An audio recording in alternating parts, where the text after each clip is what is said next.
ఈ ఫ్యాక్టరీలో ఏం తయారవుతుంది ఒక్కసారి మీరు అందరు చూడండి. మీ అందరికీ మీ చిన్నప్పటి జ్ఞాపకాలు అయితే గుర్తుకొచ్చేస్తాయి అన్నమాట. ఆ వస్తువు అయితే ఈ ఫ్యాక్టరీలో తయారవుతుంది. చూస్తూ ఉండండి. చాలామందికి అర్థమయ్యి ఉండొచ్చు.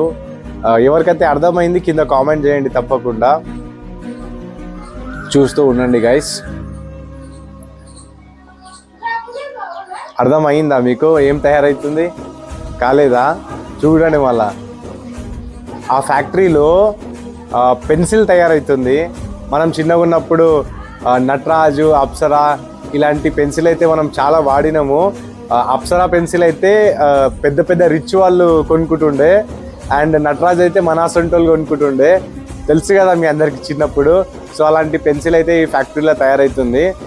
సో గైస్, ఎప్పుడైనా ఇలాంటి వీడియో చూసారా లేదా కింద కామెంట్ చేయండి. అండ్ మన ఛానల్కి తప్పకుండా సబ్స్క్రైబ్ చేసుకోండి. Thank you so much.